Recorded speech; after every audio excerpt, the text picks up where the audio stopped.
All right, guys, we've had a week to defrost from Guardian. Whatever the opposite of defrost is. We got frozen at Guardian Con? I pretty much just tended to my mosquito wounds and sat in air conditioner. All I'm saying is it's good to be back in the studio, back in our comfortable positions where we usually record. Where it's really hot too. Yeah, but the editor is ready to go, and we can finally get back to those crispy, clean episodes. None of this live nonsense. Yeah. Also, this is the 20th intro we've done today, just to get this perfect. Yep. Always perfect. We're all about takes. If that wasn't clear before, Crucible Radio's real motto is do as many takes as possible, as many hot takes as possible. Woo! Let's go into the show. Oh boy, 20th take birds. Here we go. 1, 2, 3.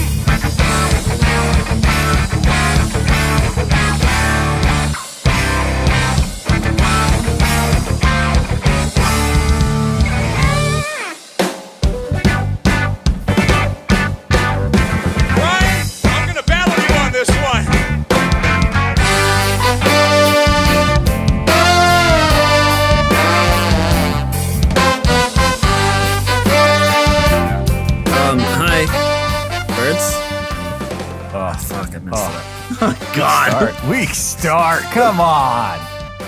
Birds what? How is yes, birds. I am birds. How is your trip home?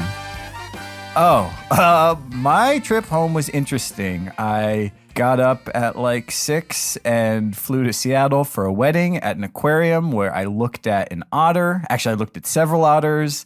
I touched a sea anemone and none of the other gross stuff. I looked at an octopus. Sea anemone? Then, yeah, with the tentacles and my sea anemone is dolphins. Yeah, not nice guys. And then, I crashed and finally made it back to LA. 5 flights, 5 days. Would not repeat. But aside from that, I'm doing pretty good. Bonesy, how are you? I'm still processing that sea enemies joke. And I really wanted to turn it into a bit and add one, but I was still just sitting there with my jaw hanging open that was good. I have nothing to add. You can be my sea enemy any day. I'll think of something by the end of the episode, probably. I'm solid. It's so hot in LA, but it's a different dry heat. So I'm really glad this summer is all about experiencing lots of types of heat. Thank you, Tampa and Los Angeles. I just read an article that said the heat wave we're in right now broke the 131-year-old LA record. Oh, God. And what? It feels like it. You swung by today and dropped some stuff off. Thank you. Finally have my controller back after a month. What? No, the D2 reveal is when you left. Yeah, May 18th is the last time you had that. Fortunately, my house is littered with controllers in various states of working, so I've been okay.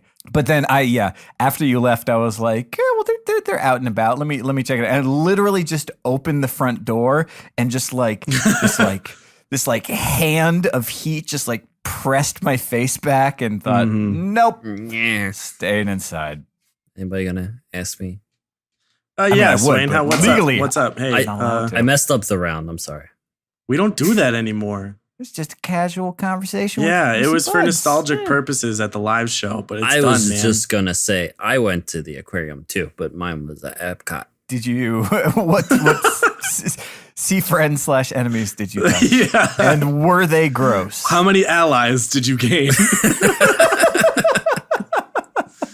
It's like it's like a Nemo ride. You go through it, and it's at first I was like, I didn't know that this ride existed. I was like, because I've been to Epcot a bunch, but you get in and you sit down and you it's just one of those cars that kind of tilts and hold up. There's rides at an aquarium. Yeah, well, this one so you you sit there and you're there's these projected rides through the concession stand. Dory and Nemo, and it's basically the story of Finding Nemo, and you're cool, I'm watching that, and you get off at the end and you're in an aquarium, and it's I didn't know there was an aquarium in Epcot. I do now. But there was a manatee. I saw a manatee. Saw my enemies. There was a bunch of them, 5 of them. And a bunch of fish, some sharks. It's pretty cool. That's the funniest thing to me in the difference between like Disneyland and Six Flags is like Six Flags. It's like, yeah, crazy roller coasters. How wild, what experiencing G-forces and adrenaline. And then Disney, it's like, I want to ride, but I need more narrative here. But also a narrative I already know. No twists, please. I'd like to see Aladdin again. Yeah, no, we stayed a little bit longer in Florida, me and Mrs. Swain, and we went to Epcot, saw some friends, and then we got home, and then I slept a bunch. Yeah. So after returning from Florida, we're ready to talk some Destiny, but not without saying first, we would love if you took a moment of your day, head on over to iTunes or whatever app you use, and give us a rating, 5 stars. 5 stars, please. We really appreciate the reviews. It helps us out a lot, and it helps other people find the show. And we're always looking to grow the family, and we really appreciate hearing your thoughts. Yeah, give us some reviews, and we love reading them. So we'd very much appreciate it. Question for you guys. Have you guys heard of, I just found this, it's a product called Gamer Sups. It's like a powder or something. I understand now it's short for Gamer Supplements, but the very first thing that came to mind was Gamer Suppositories. And I thought, please, interesting. don't use it as a suppository. Finally cornering the market. Wow, really? Hold on, guys. I'm not ready to go. Give me All 1 right. second. Let me turn off the camera real quick. There's just gamer on everything these days. Everything's got a gamer in front of it. It's water, but hey, put a gamer in front of it. Now it's gamer water. You can do it with anything. Dentures. You got gamer dentures. That's probably going to be a thing at some point when Probably. this generation ages. Give it. Keep your call outs precise with these dentures. Oh boy. Well, so there's been some Transition's news. pretty rough. Yeah, Smooth. I Smooth as I brought Destiny us 2 here. on PC. I've got to take us out. We've had some new D2 deets come out. We've seen Jose, I believe you timed it as up to 3.4 seconds of Sentinel play. Yup, At this we're point. getting there. IGN has a monopoly on D2 news for the month. Oh, and they're just dripping it out. One thing that was mentioned in one of their interviews that is interesting and wonder if it might affect the Crucible is we now have in D2 locked loadout scenarios. So when you go in, Yeah. you stay in. Then this is something that in an abstract way, I think it might have come up in a conversation with Noosk and Sage, that there's advantages to having that. So like maybe just most obviously you don't get the like the special ammo spamming people were doing with the special ammo changes back before they changed how that worked. But I wonder, if you load in at the beginning of the match and people see he's running a sniper. The nugget that happened while we were at Guardian Con is that the legendary weapons are going to have set rolls. Yes. You're going to get a legendary weapon. It's going to be the same as the one that Bird's got. How special do you feel? Hold on, what's wrong with that? Have I tainted it? Is it? Yeah. Oh, with Birds your has new this? monarchy Sorry, nonsense. I called dibs. Sorry, guys. I will say that both of these changes or new features and mechanics really both kind of hint that the insane variety of Destiny might be getting reined in a little bit. And if you've ever listened to me on any other podcast, when I do get to like rant a little bit, I'm always like, too many variables, too many different things for me to get. My chances here are so slim. And I kind of like both of these ideas just for the sake of getting something that I'm going to like and appreciate when I get it. And not that feeling of like, oh boy, Ayasluna, what is it? What's on it? Okay, heartbroken. And or if when you have one and you get that, like a crappy one, it's like, I don't even need this. Yeah, I don't right. need To this. have it have such a little value after you've gotten the thing you want. Yeah, I don't know. I'm interested to see how both of these go. But the locked loadout thing really could be cool. I feel like it's a thing that gamers and especially Destiny players are just going to find ways around and, you know, go to orbit and switch or something like that and go back into a raid. But we had actually said on this show, and Birds, I think you had kind of mentioned it originally, that when we realized all weapons had switched to the power slot rather than special and heavy, is that it really, you have to decide if you go into trials, like, okay, who's our sniper? Do we need a shotgun or do we need a rocket launch user? And now that that's locked in, you really can decide, like, what is your playstyle? Because you have to perform with that, and you gotta, you know, you're kind of married to your decision, at least for that amount of time. And I do like that that change. I don't have an opinion yet. I have to see how it plays. Yeah. No, there's a lot to wait on and to actually get our hands on. I'd like to see some of that in the beta. We learned that we're going to get access to the farm in the beta. That's cool, right? The farm's pretty cool. Lots more news. If you're listening to this on Monday, there's going to be some gameplay on IGN that you can see. The Sentinel, probably for another 3.4 seconds. Yeah. They're going to shut it off, and you won't be able to see anymore until the beta. It throws one grenade. That's it. The beta, though, is fast approaching. It's not going to be long before we're going to be able to talk about it here on the show. Can't wait to find out about that Void Warlock. I feel like it's a myth at this point. It's like some legend that I once heard about years ago, and now it's just woven into the tales of the land. I mean, just wait until like Deej comes on and Like, says, psych, you "We've get decided." Don't even do that. I was thinking he's going to come and say, "Well, we really wanted to save something special for the launch of the game, so we won't be releasing any details until day one." And then we come in and it's just vanilla Voidwalker as it exists today. Same perks, same screen, same everything.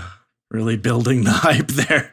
That's how it's going. It's gonna be like, Grandma, why do you always talk about Voidwalkers?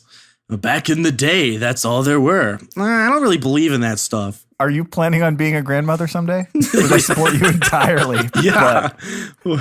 I just watched Moana, so I'm really liking that character role of just wise crazy lady who's like, yes, you gotta respect the traditions, you young millennials. Always I thought you were going for like a Han Solo in, you know. Oh yeah, I used to think Voidwalkers like were all mumbo jumbo. Then I realized Axion bolts. What are the perks called? Void drain. All of it. It's all true. That's the bit I was. You're right. That's better. That's the bit I was looking for. These aren't the bits you're looking for. There we go. Pre-recorded, everyone. Pre-recorded. All right. 20th take, believe it or not. Yep, that was it. Always do more takes. That's what we say here, folks. All right. Well, let's talk about Guardian Con. We did our live episode. That was fun. If you haven't listened, why'd you skip an episode? Yeah, I assume you are also aware, listeners, that we did a live episode, and it is not much of a secret. Someone listens to only the odd episodes. I want to hear from that person. crucibleradio@gmail.com. Why are you skipping every other episode? Yeah. Please tell me why. What is your life like? No, but man, it was so cool. When we recorded our live podcast. That was the first live podcast on the first day, which was nice. Like the first thing we did. Oh yeah, can we be first for everything if we have to do that again? And so, you know, we had a bit of time to sort of do some laps and see some of the booths and all that, but the convention hadn't really happened at that point yet. So we finished it up, and then after that, we get to go have the rest of the convention, and it was so cool. They just did like so much respect for Kevin and Goth and those guys. Just like they really put together a polished show. Just like, and I mean, if you watched the stream or were there, you saw it, but just like the production values, like they had the camera floating around on the ceiling and the big screens, and just like, yeah, like we were on like a professional stage with a sound guy and a mixing board. Like they did it upright. My favorite part of Guardian Con was meeting all of you, the listeners, everyone that came up to me. Thank you for introducing yourself. It was very nice meeting you. That was probably one of the best parts for me, was meeting listeners and fans and getting to sing happy birthday to one of you. Yeah, it was a really good time, and you blew me away once again. Oh yeah, the meet and greet was so much fun, and we actually had to dip out for 30 minutes in the middle to go see Bones rapping on stage at 12:30 in the middle of the day with Daddy Fat Snaps and drummer Dan and Zycam. Daddy. that's sticking. We're Daddy. 100% certain on that. But the getting to just, you sit in a chair and people just there's a steady stream of people coming up saying hi, getting assigned stuff, but just like talk to people and meeting so many people. I think one of my favorite things coming after it, we met, actually I think we met him before, but we were chatting with the guy, Mr. Elefante. You can find him on YouTube. And he had his GoPro and put together this little GoPro montage of just like meeting people and seeing the convention, and it was so good. It was go check out his YouTube channel, Mr. Elefante 222. And I thought he really captured just the feel and the kindness and goofiness and friendliness of everyone there. I have to say, I think my favorite was, I mean, being up on stage was pretty dope, and rocking the main stage with you like being Snaps on stage. and Dan. Of course I do, but it was just like, it was kind of all of that. And I kind of was thinking towards the end, when I had a little time to finally sit down and relax and contemplate, and definitely on the ride home and hanging out in the airports all day, was just that, like, I'm really proud of what this show has accomplished, where we've come in the last 106-7 episodes. But I was just like kind of blown away to be a part of it, to be on that list of people who are like, just contributing, and everyone's on that list. But to be on that list at all was so cool. It was very overwhelming once I really stopped and sitting up there in the stands, and I'm like watching Destiny, and I'm just like, this is the coolest thing ever. And then I'm just looking around like, holy cow, I did not see myself here 2 years ago. Ever. Never would have thought of that. I was so stoked to play Destiny. Never thought that playing a game that I was really highly anticipating would have resulted in this. I think one of the most surreal moments was when I was like walking through, and Mark from Guardian Radio just came up and was like, "Hey, Swain, how are you?" Like saying hello and everything. I was just like, man, like 2 years ago, I was just sitting, like I was in my kitchen listening to their podcast and being like, oh man, like I love Destiny so much. I can't consume enough. And it was like, oh, time to start my own. And I really like, this is for everyone out there that has their own podcast. Like, keep at it. Like, one day you'll just be like, oh, hey, Swain.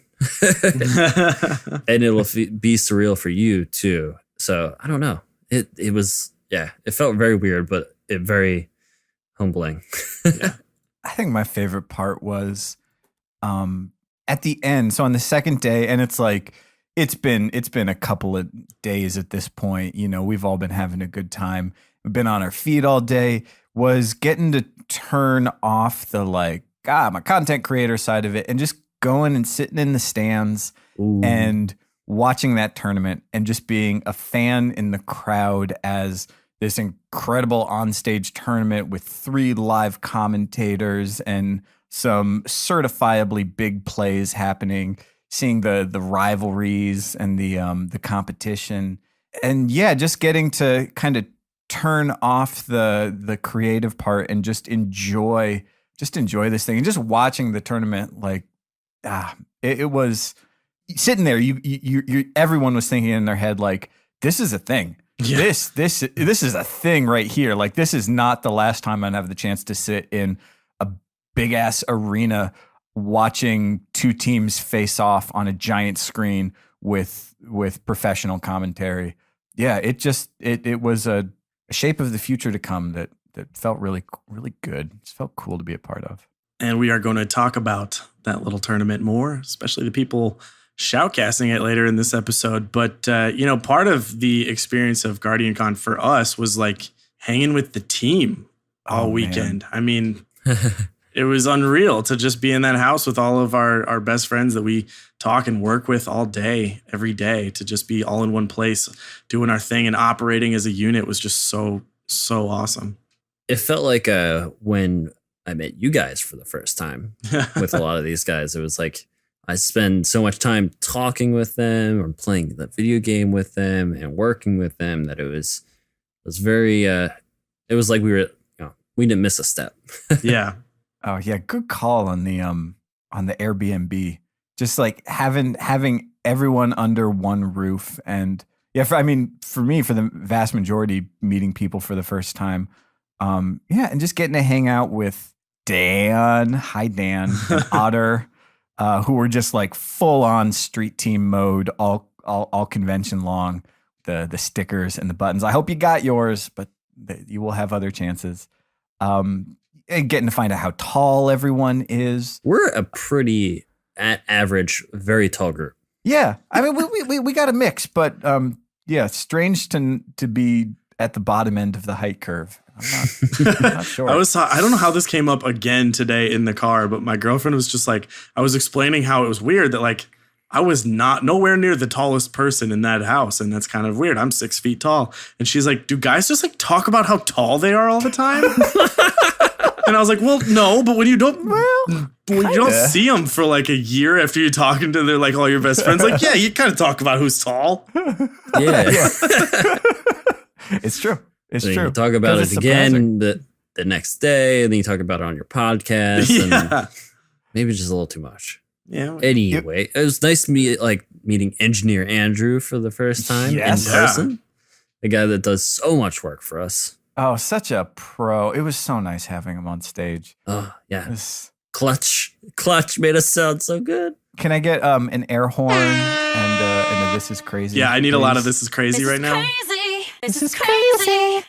Can you layer me on top of? No, Why do you it's- want it's your fine. voice It's fine. layered all over the samples?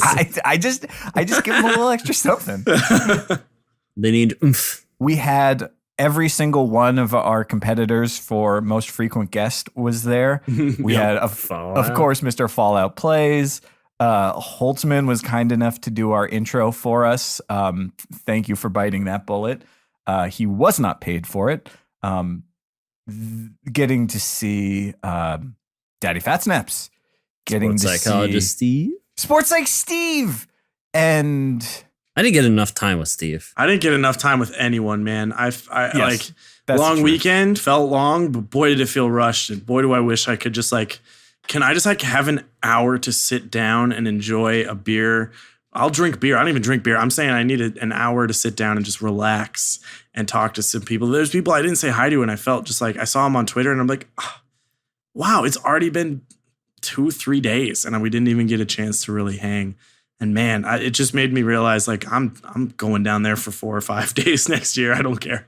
It was nice to see the inclement guys getting to see Invicta and Mrs. Invicta again. She It was caught the nice to shirt. see, yeah, nice to see Texas Prod in his fashion, In his element. the Texas Prod So sweaty. experience. Yeah. He definitely makes sure people have a good time. Mr. Texas brought it, and Mr. Pump Train kept the CR house alive and well with kept my energy up when I'm just like sitting there nervous about like, oh, I got to do something today on a stage, and they're just having fun, and I'm like, oh yeah, this is a vacation, this is a good time. I forgot. Yeah. Got to shout out Pump Train. Go check him out, Twitch TV/Pump Train. A relatively new addition to the crew, but I have to say he is a pleasure and certainly gave us some memorable moments that I have documented in photos that I will not be sharing publicly. Whew, what an experience. But yeah, what a nice guy. And then getting to meet all the getting to meet everyone else, the Discord crew. They're like, and everyone else. Literally everyone else, but I'm talking Dan Drumstone, Zycam, R6, Smiley, Smiley. Funky. Oh, yeah. Everyone. Yeah, I feel like at this point, like if we keep naming names, we're gonna feel bad that we didn't name enough. So Yeah. It's It's a long list. If you said hi to us and if we said hi to you and you got even 1 second to say, hey, what's up? Or just in passing or whatever, that's why we came. We were so glad to see you and talk to you. Yeah, it's safe to say I did not have anything less than a fantastic experience with every single person I saw there. I literally did not have a bad moment the Not entire at all. time. Yeah. Yeah, just great. Shout out to the guy who had the most interesting thing I signed over the weekend, The Art of War. Yeah, an actual copy of Art of War. That's pretty cool. And then arranging to have it shipped off to Keen to inscribe it in his Sun Tzu fashion. Also, everyone on social media saw it, but the screenshot printed out on poster board of headshotting Cosmo in the Crucible that got him a lot of attention. I laughed quite heartily at that. Actually, worst part about Guardian Con was Fallout putting Pope's beard on his face. Yeah, can't erase that image. We love you, Fallout, but oh boy, I couldn't watch. The CR meetup was a blast. I'm kind of impressed at how quickly that came together with an utter lack of planning. Just like calling up a restaurant at like 6:30 to say like, yeah, we have a group of like about 20 or so for 8 o'clock. It's like, oh no, that should be fine. And then showing up and we're literally the last ones there and there's 40 people there. And I'm literally pulling my beard hair out because stressing, knowing what this is. is. So stressful. There's one server for 40 people. Don't do that. Never do that. Never be us around the edges. Yeah, don't be us. We'll be nice next time. We'll give him slightly more notice. We're gonna give him a full 10 hours notice next time. I'm gonna call them now. Be like, we're coming next year, July 14th. Book it. Just book it now. Have 7 servers on hand. Make sure we're anyway. Yeah, we are rambling at this point, but it's really because we just had so much fun. And we said at the top of this episode, we were like, let's talk about Guardian Con. It's worth talking about. And I can tell that we could probably talk about Guardian Con forever. If you didn't go next year. Yeah, I really encourage it. I do highly encourage it. It's worth it for that vacation time. CR might have a booth. Oh yeah. We might have some real street team action. We might have t-shirts for the team. Just a little idea I had. Not like I'm planning Guardian Con 2018 yet already. All right. I mean, they're planning at Tampa Convention Center. Yeah. Ay. We made it. All right. Enough about us. We have a really, really fantastic interview planned out for you. I've already done it. I can tell you it's great right now. And it's from a guy who made Guardian Con just that much better and made it feel like such an incredible, legitimate, awesome, cool experience. And that's MTashed. And he is on the other side of this audio composed transition in the show where we the other stop for a little bit and he's just right at beyond after following guys come on, musical break. Yeah, that's it.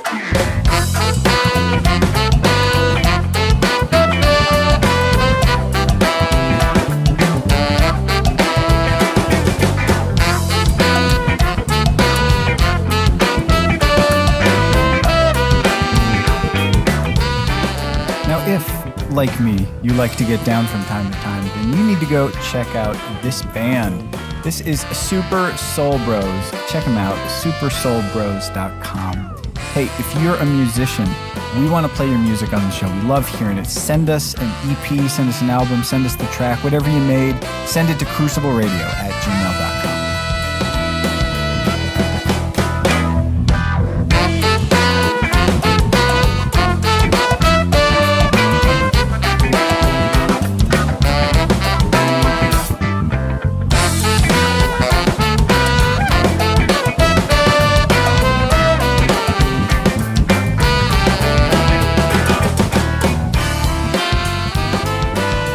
Hello, everyone. Welcome back to the show. We have a very special guest with us today.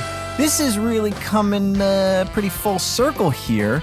I am happy to welcome back our second ever guest in the history of Crucible Radio history. Woo! The one, the only, Mr. Mtashed, how's it going? Well, now that I know I'm the only one that's number 2. I mean, is this just because I'm the Rumble King? Like, what's going on here? What's the thought process bringing this idiot back on for number 2? Thank you so much. It was a really, really hard decision, but Yep. you just made it like really hard for us because you did such a great job at the Guardian Con tournament. We're like, fuck, we gotta bring him back. Oh, thank you so No much. Thank you choice. so much.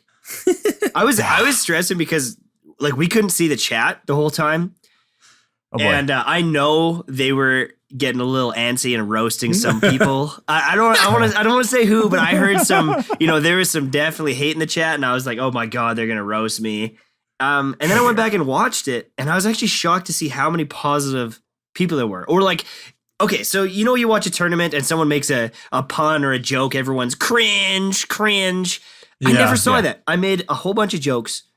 And for the most part, I'd like to think they were received pretty well. Other than, here's the worst part. And I got to defend myself here. So you guys know all the drama with Ninja Noel and the fastest Titan. Did you guys hear about that? Oh yeah. Mhm. It's the worst. There was the Bungie weekly update, and I was trying to segue into a joke saying, Gabriel and all these guys might be the fastest human players, but Ninja Noel is a speed demon. He's on another level because that was the whole joke. Everyone was calling him a speed demon, and like he was a really good sport about it. But the way I tried to get the joke out, I kind of got cut off, and I couldn't think of how to kind of segue into it, and I just sounded like a dick. And I was like, oh my god, I Instead of can't saying believe speed demon, it. you said fast monster. I was like, you suck is what it sounded like I was saying. So I don't know. Ninja, Yeah. if No, you ever I- listen that to this, was- I'm sorry. the combination of biggest and nicest Twitch chat I've ever seen. Like, If you were worried at all, I got up on stage and rapped, so I feel like Chad had plenty of ammo. And then when it got to Real Destiny again, they were probably like, "Oh, this is great. It's not some weirdo doing I don't know. rap I music." was listening. I enjoyed. I thought it was good. Well, actually, we had you on because I know Birds and you had a great chat at the Destiny 2 reveal, and none of our audio survived that no, really? event. And so we had all these little chit chat recordings, and it was like, oh darn! So I guess we gotta have him on the show. Oh, really? It was just like all. that's pretty So did the mic like it just like picked up all the background noise or what? yeah, it turns out the background noise was being an enormous warehouse with like industrial AC blasting. Right. Just hear that, but it's fine. That wasn't even a very good conversation. We'll have a better conversation. And we got to talk about Guardian Con because that was the whole thing. But let's talk about this D2 reveal. Sure. First time seeing you in a while, and you had the chance, like many of us, to play Destiny 2 on PC. What you think? Well, I played a lot better on PC than the PS4 games, and we couldn't record it, which is pretty annoying. But it felt. Like, who's this potato? Seriously, all playing my on footage, this? people are like, you suck. You're getting shit on by Blame Hush. What is this? No, seriously, one of the games he like went off and got like 28 kills. I'm in it getting sniped like 5 times. I'm like, oh my God. But on PC, it was fantastic. It felt really smooth. Everyone was saying it's crispy. No, not crispy. Smooth, like butter. So smooth. If you So have crispy smooth. butter, I don't even know. But it did feel very good. I remapped the mouse and some of the controls when I sat down just to like be as comfortable as possible, and it felt great. You got to get used to it, obviously. Using your melee and grenades and your super is just like a little bit different because you're not used to pressing those buttons to activate it. So there were some situations just a where button I'd for get in a battle up close and I just wouldn't punch the guy because I couldn't do it in time.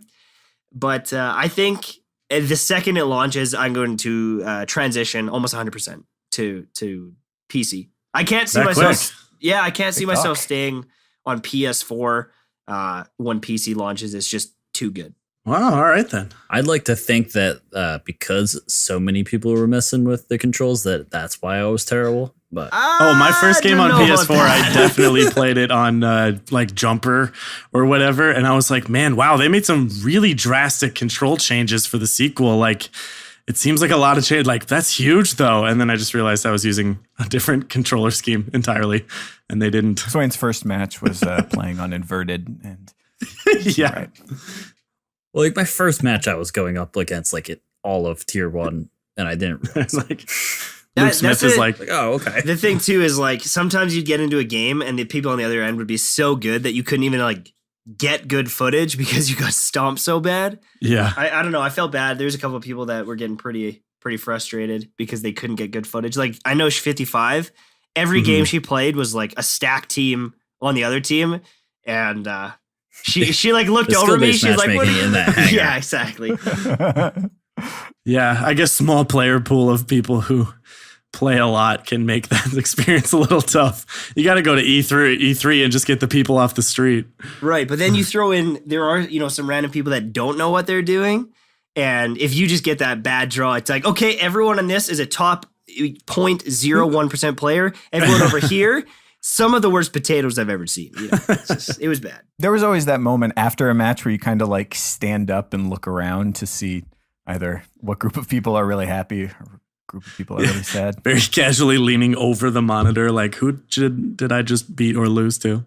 All right, so we've confirmed it is smooth like butter and that you're going to play it. The actual gameplay itself, we had a lot of weapons come back that seemed pretty much the same, some big differences. What did you think of the weapons, and was there anything from that initial build that jumped out at you as particularly tasty? Not so much. The reason I say that is because, like with the Taken King, I played kind of like the beta build before at the Red Bull event, and the guns we had were just so bad. Like every gun was so bad for the most part. Like we had Hawkeye, pulse rifles as like one of the main weapons. The snipers were really bad Omalon ones.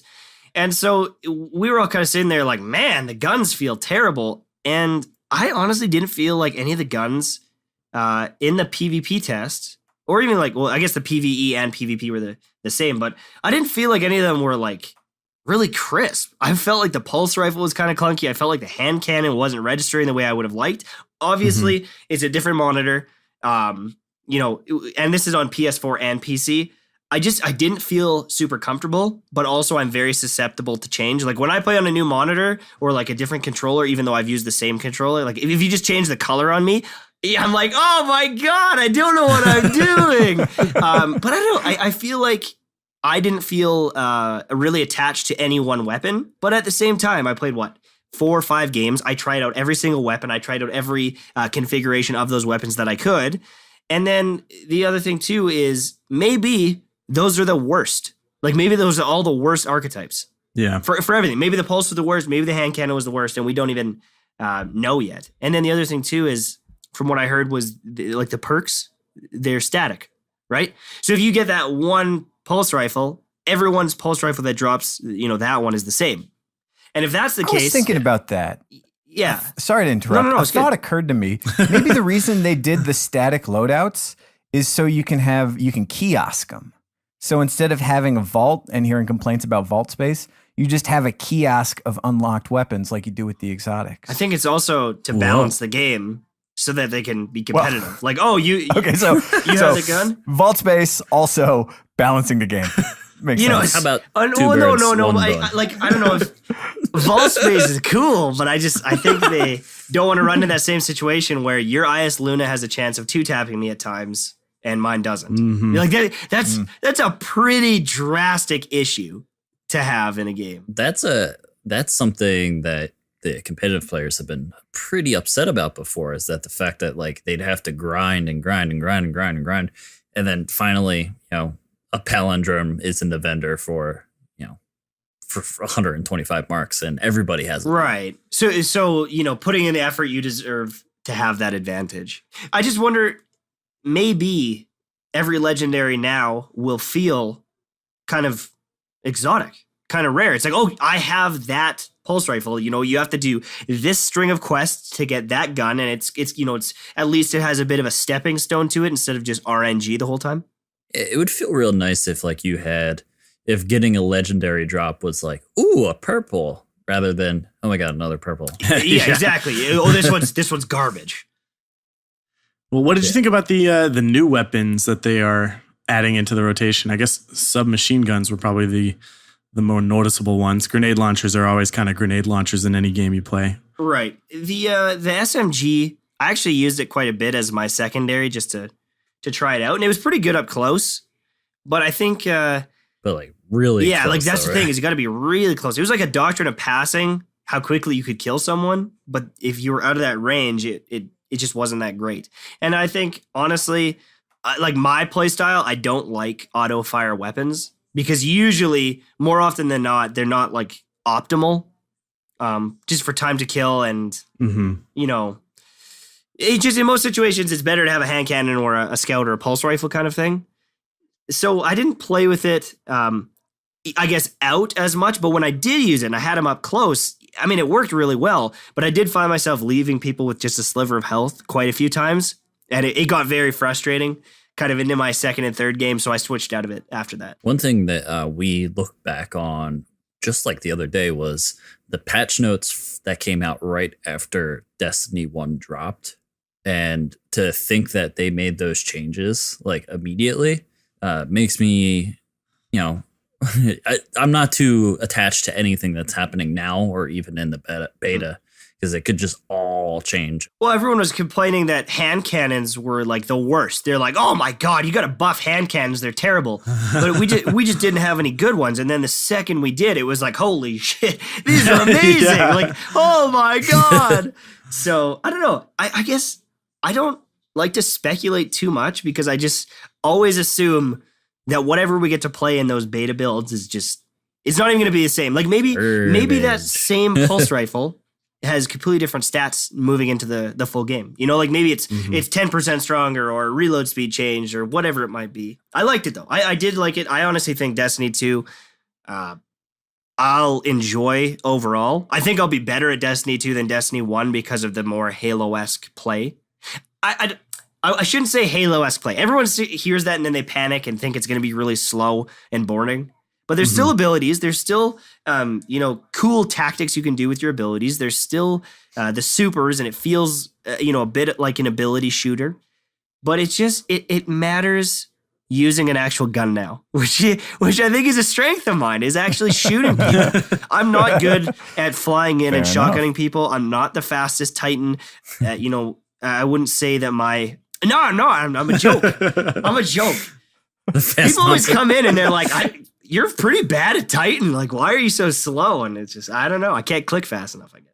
Well, I want to get to Guardian Com, but one quick question. We had a chance to play some of the subclasses that are going to be in D2. We've seen a little bit more Sentinel. Everyone's still wondering about that Void Warlock. What do you like so far, and what do you think you're going to be maining in D2? So I think content-wise, because I need to get as many exotics as I can, as quickly as I can, and I really want to grind the game. And so I think I'm going to go with Sentinel for a couple reasons. For PvE, if I need to clear out an area, it has that DPS, I guess you could say. But also, I heard it has the bubble. I just found this out like a week ago that apparently Sentinel also has the bubble. So if it has Still got the bubble. bubble with Weapons of Light, or even just bubble period, with Blessing of Light or something like that, I feel like overall I'd be a good addition to any like raid team, or if there's a Nightfall activity of some sort. I just feel like there's more situations where that Titan, that Sentinel Titan would come out being very valuable and allow me to hopefully beat content that, maybe I wouldn't with other classes, especially if it's got like Blessing of Light and maybe the suppressor grenade, because then you have a bit of kind of Suppression. suppression, able to daze your enemies and then also maybe get some extra shield.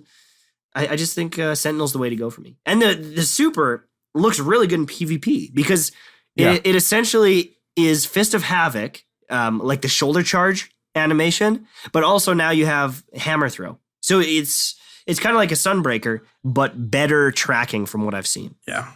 Now I'm a big fan. I think I'm going to go Sentinel. What about you guys? What are you guys going to play?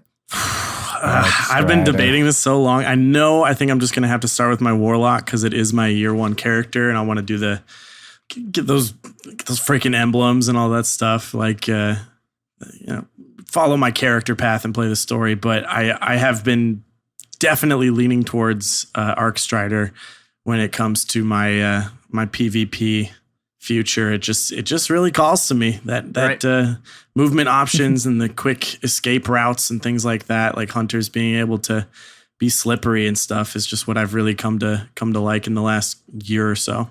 Well, I mean, if you look at the lack of Titan skating and Warlock surfing or whatever, is that what people call it? Warlock surfing? Yeah, I think you're right there. The fact that they're gone, Hunter's jump just got exponentially better than everyone else. You're not floating, you're agile, you can move to the left, you can move to the right. Hunter's jump now became the best jump in the game. And that's like when we first started playing, like year one Destiny, Hovey and I always said, why would you play the other classes when the movement of a hunter was so good? Because no one had discovered skating yet. Blink shotgun. You know, Blink shotgun was good, and even just Golden Gun, like double jump with, I think it's called extra mobility or whatever it is, where you can jump left and right easier. Oh yeah. Oh, I abused kids with that because you were just so shifty in those close quarter situations. You didn't float up into the air like a Warlock, but things have definitely changed now that there is Titan skating and all that. But going into Destiny 2, that Arc Strider, the mobility, the jumping is going to be beautiful.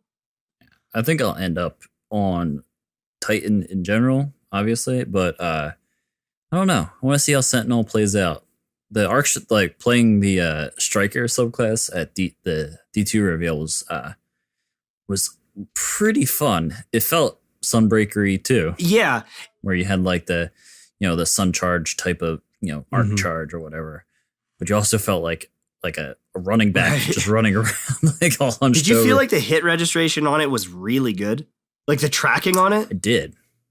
I don't think I missed once. And it was like and not like even like OP. It just felt good. Exactly what you want. Right, yeah. That's what I meant to do, and it happened on screen. I love it. This is amazing. This is a Destiny. All right. Well, that's enough speculation. Let's talk about Guardian Con. That's something, right? It was unbelievable. I'm still recovering. Yeah. I'm lonely. I miss all my friends. Yeah.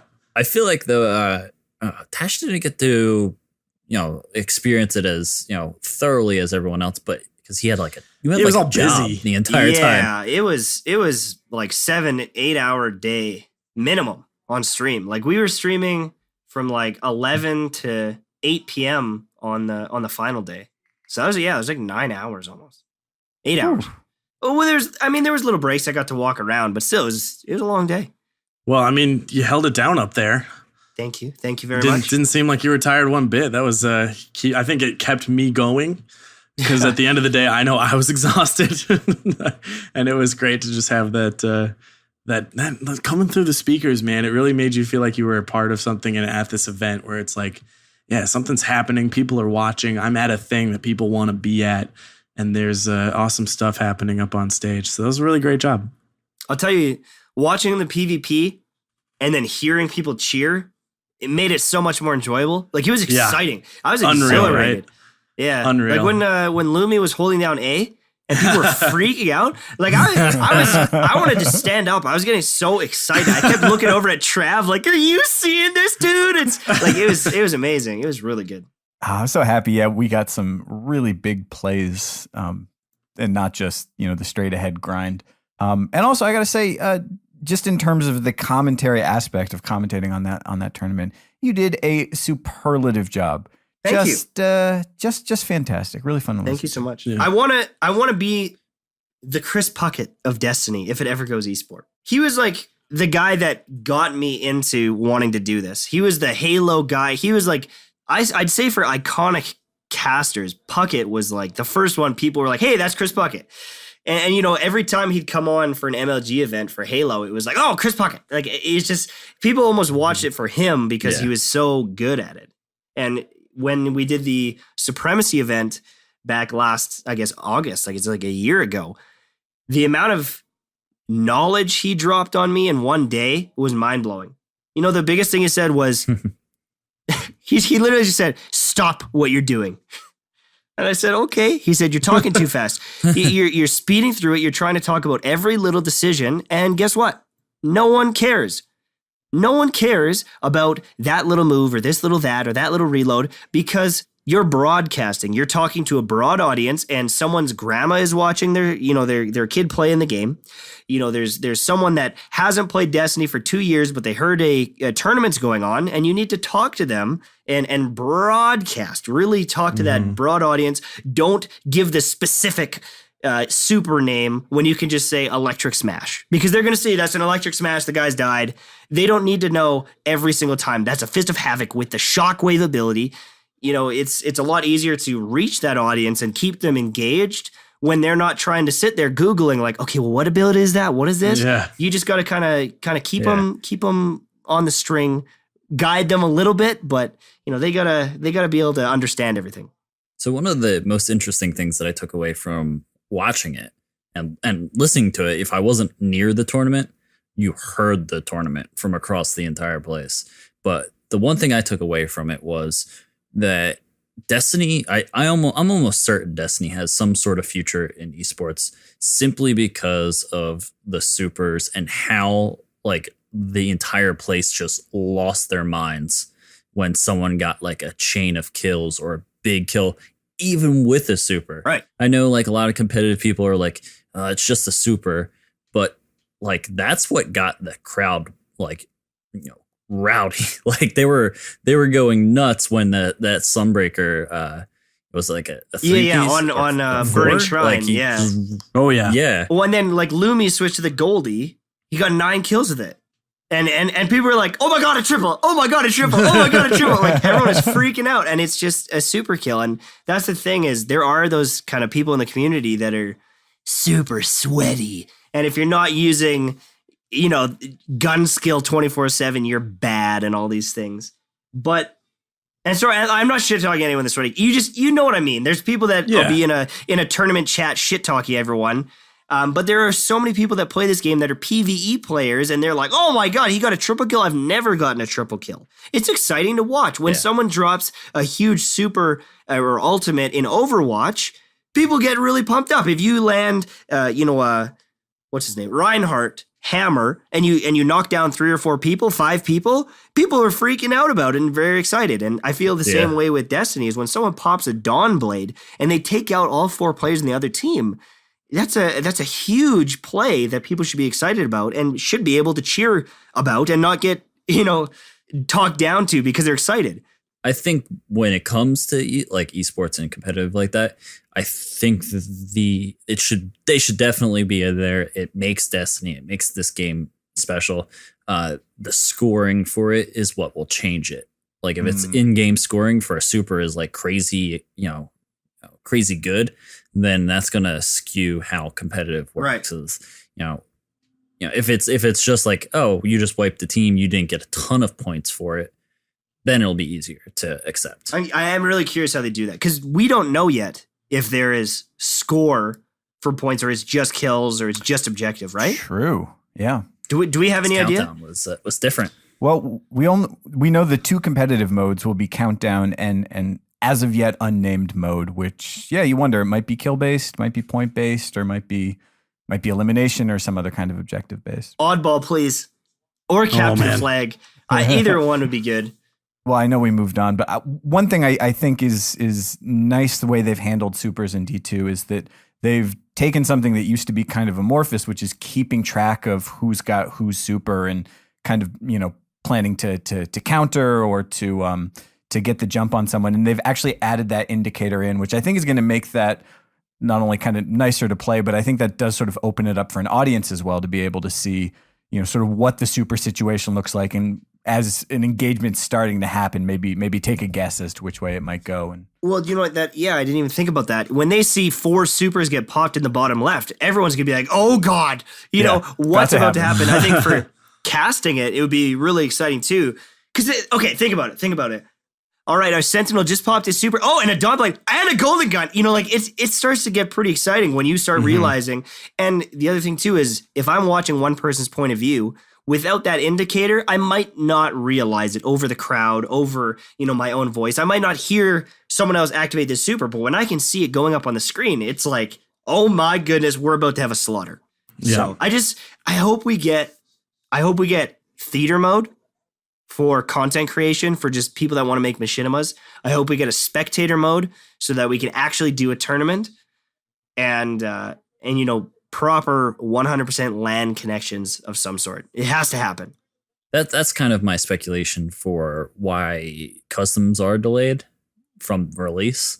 Not just because like they want people to enjoy the game. That's one belief, but I think those extra features aren't just something that they can copy over from Destiny 1. Because Destiny 1 has a pretty basic custom game system.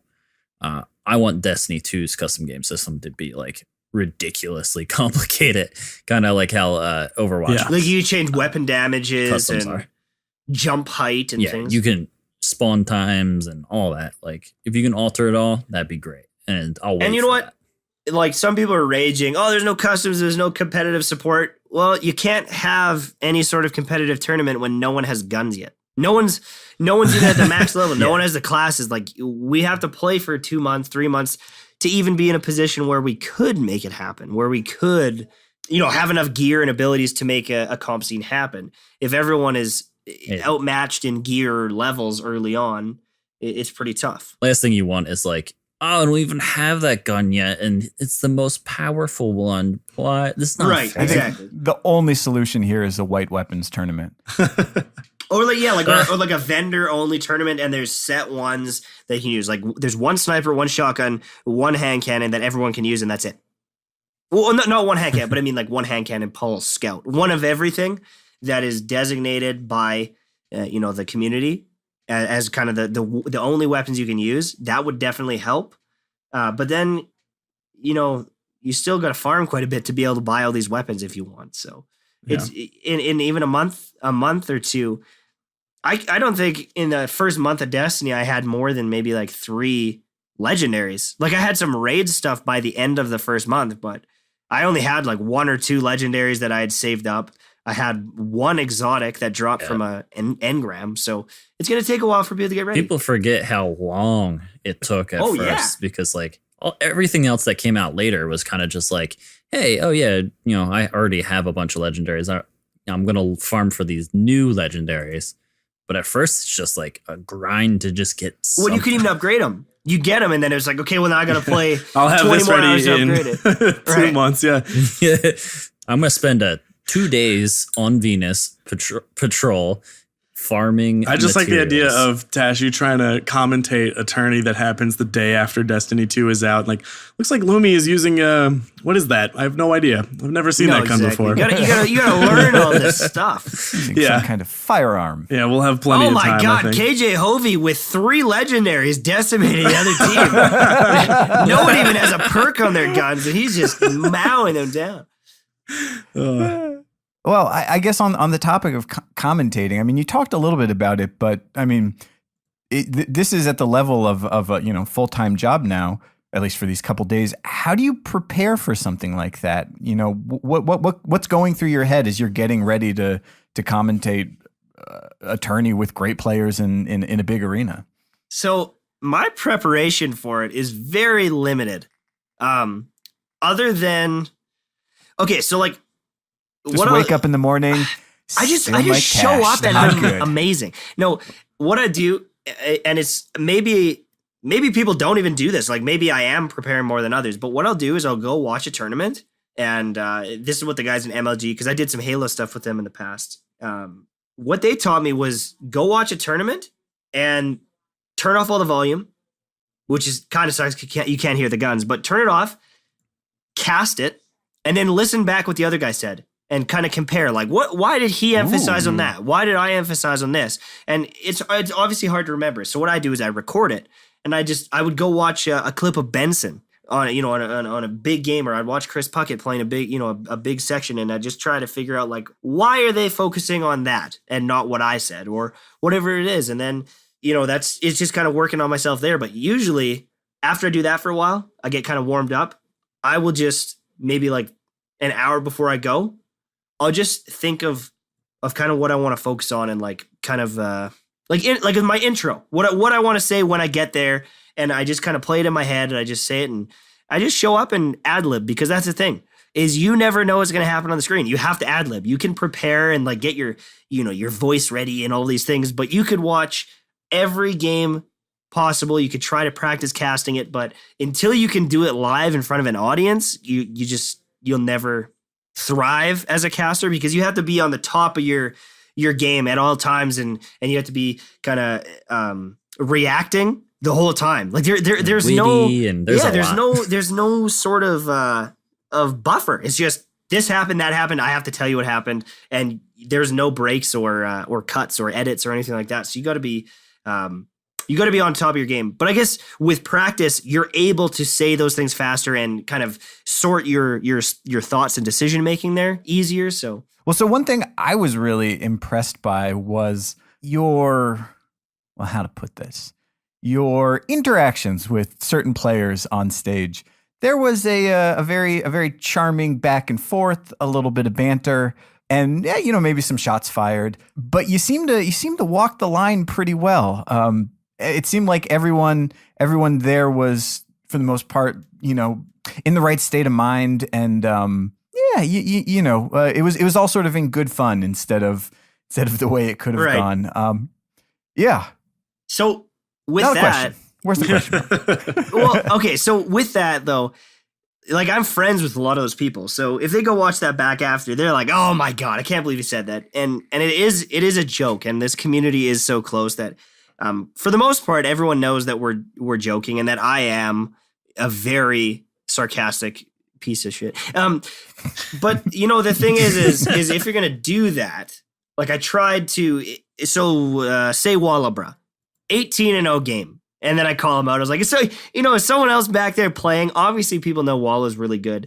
But I tried to pick on people that were doing really well, or if they hadn't done anything really well, maybe I pick on them. Maybe I throw a little shot their way, but then I would compliment them after to try and help the audience understand, like, obviously, we're just joking here and kind of bring people back in. But when someone drops 18.0 kill death, no matter what your audience is, or who they're playing is, and I say that they're bad, you can't even take that seriously. So, well, it also kind of felt too like, like it felt like a close community. Like we've all been playing the same game for years now. Everyone kind of knows each other. You've played games with these guys before. That it felt like, even though it was the top talent playing in a tournament, that for the most part, it was just kind of a big group of friends who were sort of comfortable there. I hope we don't lose that. Like if D2 comp is a hit and we get a huge influx of pro players, especially with PC, that we, and maybe that's just how it changes, but we don't kind of lose that comfortable sort of vibe of being one big circle of friends that all are going to the same convention. I think it's kind of up to us and the new people coming in to kind of continue to bolster that community.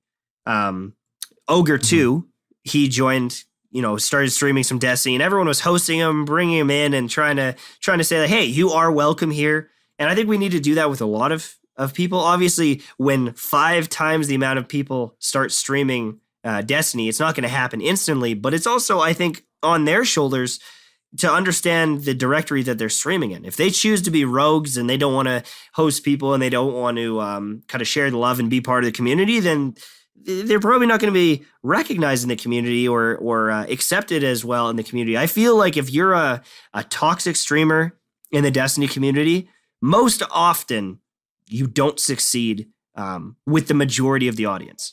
Like if you go look at Githalion's audience, Lumi's audience, Crafty's audience, Broman's audience, Hovey, True Vanguard, I guarantee almost all the viewers in those 5, 6, 7, 8 streams, all the viewers know of the other guys, and I'd say 20, 30, 40% of them religiously watch all of them, even though they are very different styles. Lumi is a little bit more of a PvP focused guy, and he'll do a little shit talk here and there. True Vanguard, extremely family friendly. Then you have the other side of the skill gap, and everyone still watches everyone because there is a lot of community here and kind of cross promotion. And if you're not going to be in on that, then I doubt the community is going to be jumping all over you trying to watch you, especially when there are all those kind of heavy hitters in the community already. Why would you go watch this new guy in this game when you know the Lumi or the Githalion experience already? You know what I mean? Yeah, there's kind of a vibe of this tournament at Guardian Con definitely being a celebration of the last couple of years playing Destiny and stuff like that, but almost like a going away party, like that last time you hang out with your buds over the summer before you go off to college. And now, like, next year, Guardian Con 2018, that could be a lot of different faces. We could have a totally different face of the competition in the competitive Destiny scene. And it'll be really cool and interesting to see who kind of teams up with who shows up and like you said, you know, becomes a part of this community. But in just a straight competitive sense, we're going to see, you know, some new challengers approaching, so to speak. And it's going to be really fun to see all of that kind of just grow and become that much more competitive. I mean, if FaZe and Optic and all those guys want to make a Destiny 2 team and they come, I would love to see what they can do. But honestly, if I had to guess, those big brands would probably try to pick up players that are already playing. Like they'd literally say, okay, you guys are BSK. We want you to be Optic. Yeah. Like, you know what I mean? Like I feel like they'd try to poach players, which probably isn't a great thing for the whole competitive community as a whole. I really hope that it kind of stays, you know, I am BSK, these familiar faces. And if those other people want to come and compete, bring your players, try and take out some of the best. And if you can win, you can win. But I do really hope that it even if there's more people, the core audience, or I guess the core people we're used to watching in these tournaments that have kind of made a name for themselves, I really hope they don't get buried under these big brands that can go drop $100K on advertising and contracts on pro players. Yeah. And I think, you know, the community is a tight community as big as it is. And I think, you know, we're still going to show some love for all of our friends who are already here and stuff like that. Well, I have to ask, looking back over the whole thing, I mean, we'd already mentioned Lumi going off, say Walla Bro putting up 18. Looking back over the tournament from your seat and knowing that you kind of got to see a bit more of the action than the rest of us. I saw you with that multi sort of channel setup so you could watch all the other players.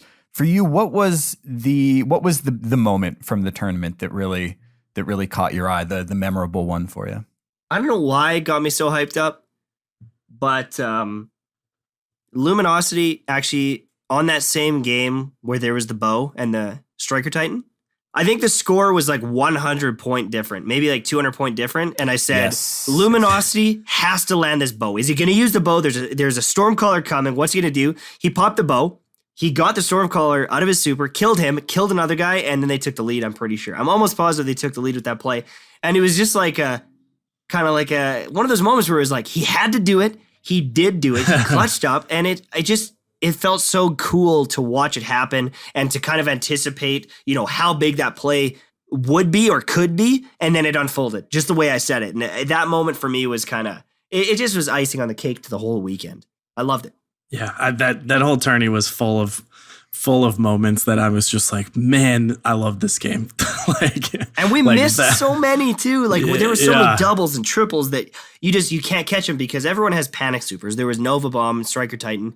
And, you know, one of each on each team for the most part. So you'd be casting like, oh, there's a double Nova. Oh, there's a double Slime. Oh, double, you know, and you miss the whole play. And then usually they'd follow that up with like a shotgun kill.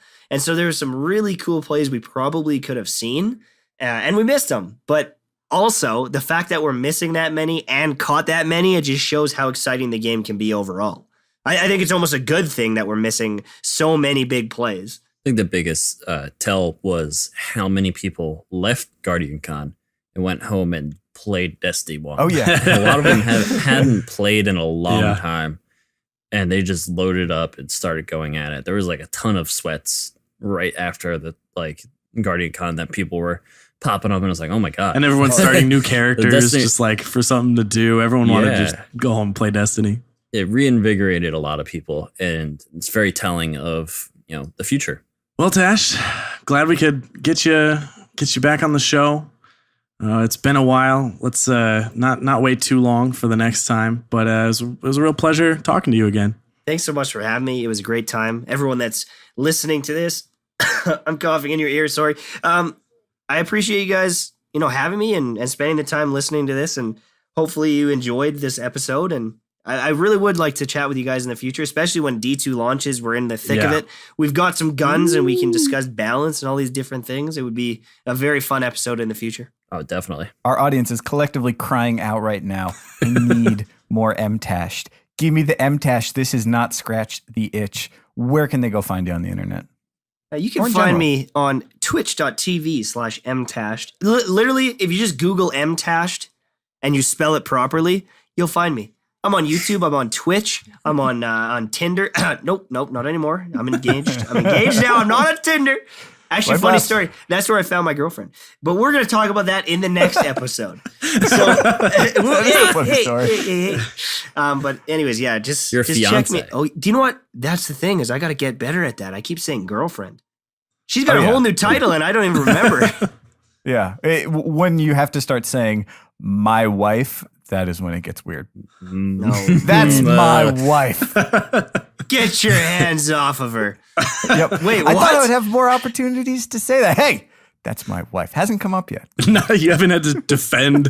Hey, Not enough. was she a Guardian Con? Because I could make it happen next year. What? Yeah, I think she passed for exactly that reason.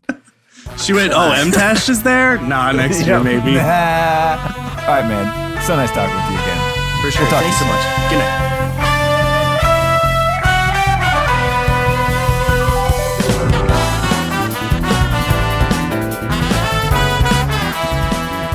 As always, that's when you can do it. I just like to say it. As always, Space Internet, Crucible Radio, Dolphin enemies. Bones, did you come up with a Sea Allies. Dude, sea I don't know. enemy? I think the question about allies was the funniest that was going to get. Too overwhelmed. As always, check us out, crucibleradio.com. Your life totally took the wind out. I'm sorry, you can do it. crucibleradio.com. If you joined the Slack long ago and stopped playing Destiny, but you're re-listening to us now, we moved. A lot of you have not realized we have moved to Discord. We are sponsored by Discord, and we have our own little server. You can join by going to discord.gg/Crucible Radio. Real simple. Come join us. Lots of stuff. We're getting back into the swing of it. We are talking about Destiny 2. We are talking about fitness. We're talking about Star Wars. Talking about all sorts of things. Lots The of fun. trifecta. Come hang out. Destiny 2, fitness, and Star Wars. What That's- more could you need? That's my life. That That's the is- only Wow. channels I have. Yeah, I on the fitness tip, I started today on the Chris Pratt diet. Like What is that?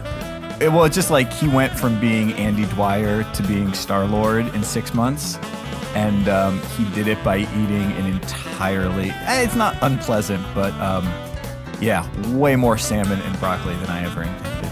Huh. Well, I'm very Andy Dwyer right now, so I'm gonna hit up the. Let's Star-Lord it up. I was at Disney, and I saw that, like, before we left, we started we were counting calories, losing weight and all that, and looking at how many calories I probably ate one day was a little unnerving, because the one milkshake that I had was like 1,200. I was like, oh, I've had so much to drink, and I've eaten so much. I probably ate like 6,000 calories that day. I could kind of tell, It's like, upsetting. the morning of Guardian Con, the day one, where I had like 2 Krispy Kreme donuts for breakfast, because that was all the food I could access before we had to like get ready. And then I was like, oh, I haven't had coffee yet. I guess I go buy this Monster Energy drink. And I think realizing that by 2 p.m. I had 2 donuts and a Monster, and it was going to be a real rough weekend. Anyway, this is the end of the show. You know, do those things. Discord. If you'd like to support us, go to Patreon. Got a Patreon. Patreon.com/. We got some big giveaways this summer. It's the summer giveaway coming up. We got some good stuff. So, connect with us on all of those platforms, and we shall see you next week. Love you. Bye. Goodbye now. Bye-bye. Bye-bye now. Goodbye. Goodbye. Goodbye. See ya. Adios.